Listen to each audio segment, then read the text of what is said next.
Hi everybody, Marilyn here. Welcome into Saturday Sampler, Mayfair, and we're into July, which is an exciting part of the quilt because we're doing our either pieced border or applique border.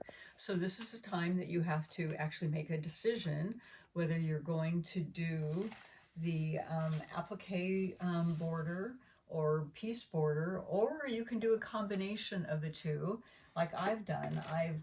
As a lot of you have noticed, on the top and bottom, I've done the applique version and the applique corners, and on the sides, I've done the piece. I really did that so that you could see what either or look like. I love applique, so I did the applique, but I also wanted to have you see what it looked like with the piece border, which is actually a flying geese border. So you can do it all without applique, or you can do it all with applique, or you can do a combination of the two. And so thanks to Jerry, he's done a lot of work this time giving you information on how to do either or a combination of the two. So the pages that we're working with are 12 and 12 through 15, well, 12, 13, and 14, and then 15 and 16 have the applique pieces on it.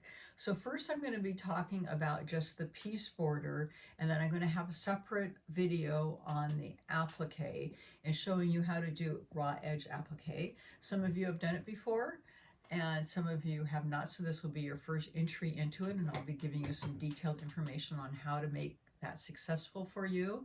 And if you don't want to do raw edge, you can certainly do turn edge, and that's going to be on you to do that. And so if you know how to do that, great, you can just move forward. You'll have plenty of fabric to do that on your own.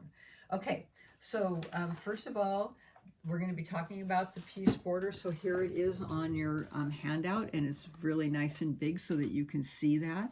Obviously you'll have 4 of those sides, and then of course the applique is down here on the bottom, so you can have a nice clear picture of that. The pictures show it all with this picture on this side is all pieced, and then you have a back side picture here with the applique also on it. And then of course you'll have the picture behind me. It's a little bit scrunched because we're in my sewing room, so it's a little bit big quilt on the stand, but you get the idea. Okay, so the very first handout that you'll be getting is the handout that has the cutting for the full piece border, and it's all the changes to make that happen. And then you're going to be getting 2 other handouts. One of it is going to be for half flying geese and half applique, and of course the changes are in italics. And this one though is with the blocks in the corner pieced. So if you don't want those blocks in the corner piece and you want to make them applique, then you'll just change out that corner block for a 7-inch square cut and applique those corners, and that's easy to follow.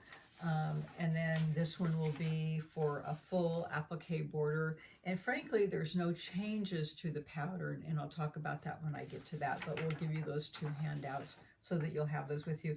But I'm not going to be going through the cutting on those because they're frankly very easy to follow. Okay, so it's just going to be the cutting for the piece border.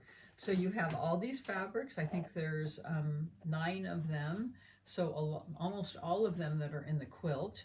So we have a beautiful choice of fabrics for that border.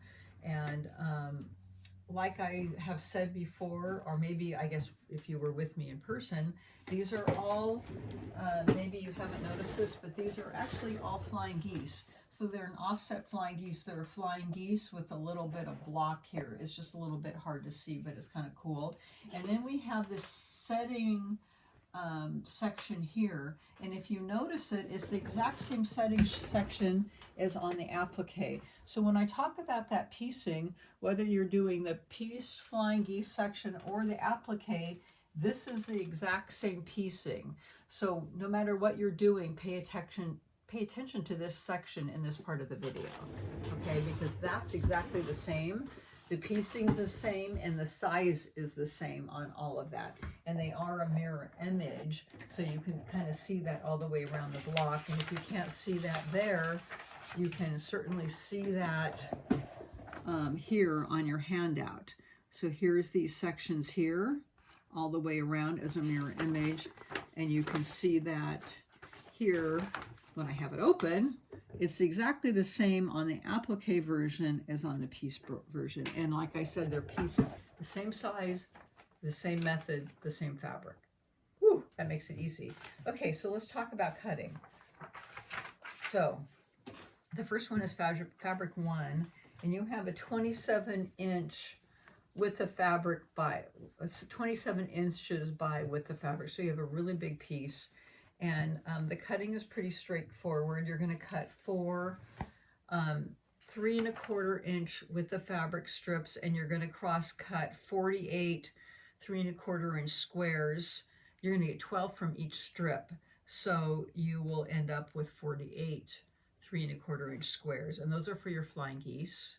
So I told you there's a lot of flying geese, right? Okay, and then the next one you're going to cut 5 2.5 inch by with the fabric strips, and you're going to cut 8 2.5 by 4.5 inch pieces or rectangles. So, and then you're also going to cut 56 2.5 inch squares.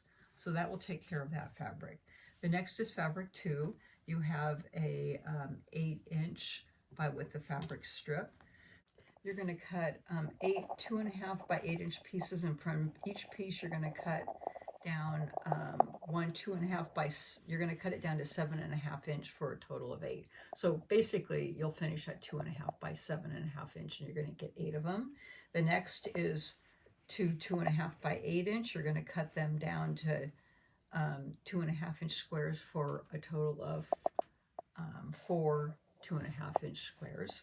And then next you'll have 4 3 1/4 by 8 inch pieces, and you're going to cut them down to 3 1/4 inch squares, and you'll end up with 8 of those. Okay, that takes care of fabric 2. Fabric 4. Okay, make sure that you don't follow the cutting instructions for here, or you're going to run out of fabric. Okay, so you're going to cross cut. This is 10 by 21. You're going to cross cut 2.5 inch pieces, 8 of them, and from each piece you're going to cut a 2.5 by 9.5 inch. Okay, and well, you could cut this down to 9.5. Okay, that saves a lot of time. And so then you'll have 2.5 inch, so you need 8 2.5 by 9.5 inch rectangles. Okay, and then fabric 5. You have a 6-inch by 21, and so you will cut this down to 3 5 3/4 inch squares, and that's for your flying geese. Okay, so for fabric 6, we're going to cut 3 5 3/4 inch squares, and those are going to be for our flying geese. And then we need 2 5 1/4 inch by 7 inch pieces. You're going to cut those down to 5 1/4 inch squares, and those are for our half square triangles. Next we're going to be, oh, we got our kitty here. Okay, next we have fabric 7, and that's a 12-inch by 21, and we need 8, well, actually I would cut this down to 11.5 inches, and then you need 8 2.5 by 11.5 inch strips. So cut those down 2.5 inches after you cut this to 11.5. Okay, and then we're on to fabric 8. So this is a 6-inch by width of fabric. So you need you need 3 5 3/4 inch squares for your flying geese, and then you need 2 5 1/4 inch squares for your half square triangles. With fabric 9, you have an 8-inch by width of fabric. You need 3 5 3/4 inch squares for your flying geese, and then you need 8 3 1/4 inch squares for half square triangles. And then lastly, you have a really big piece. You have a 23-inch by width of fabric piece, and you need 14 1.5 inch strips by width of fabric. And that's it. Okay, And then we are moving on. That's going to be actually for your outside, your inner and outside borders. So that's it, and I will see you back for some piecing.